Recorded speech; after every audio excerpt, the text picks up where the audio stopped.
In Office 2019 and Office 365, OneNote for Windows 10 will replace OneNote 2016 as the default Windows app.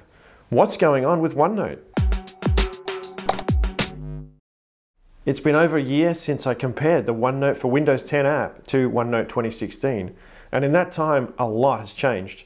In fact, in William Devereaux's post about this new announcement, he identified that there'd been over 100 new features added to the Windows 10 app in the last year and a half. For example, the last time we looked at the OneNote for Windows 10 app, we were lacking ink to text and OneNote integration with Outlook, and we now have both of those features available in the Windows 10 app.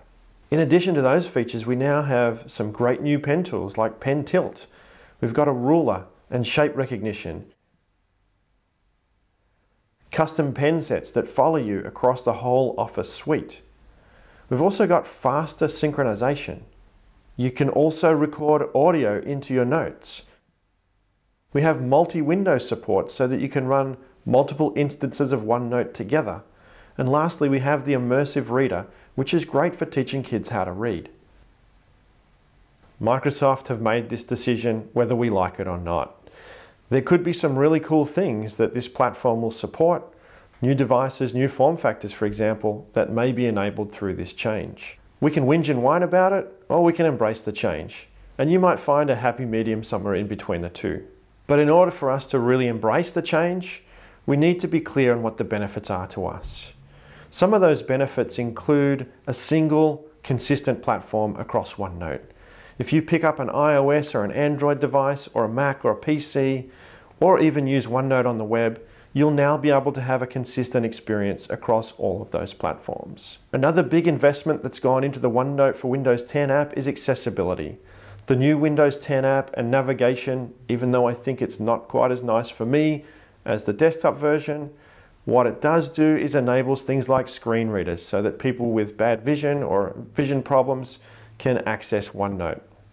And finally, the key reason that Microsoft stated for this change is the ability to focus on just one app. If Microsoft continued to develop OneNote 2016 and OneNote for Windows 10 separately, we would see less features released. And really, in the last year, we've seen more features added to OneNote than we've probably seen added in the last 10 years put together. On top of that, we've seen more users adopt OneNote than we've ever seen before. So, is Microsoft killing off OneNote? Well, you can clearly see that they're not doing that. If anything, I'd say they're doubling down on their investment in OneNote. It's a key tool for their platform.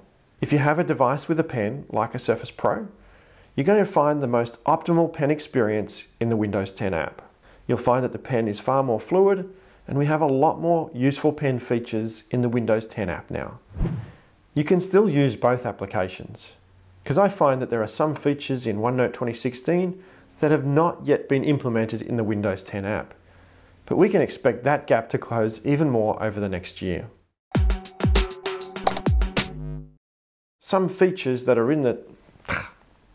What did you say? Sorry, got a brain like a fish. Okay. What do we do? Hi, I'm Tom. And lastly, we have the immersive reader, which is great for teaching kids how to read, as per Derek Zoolander's request. All right.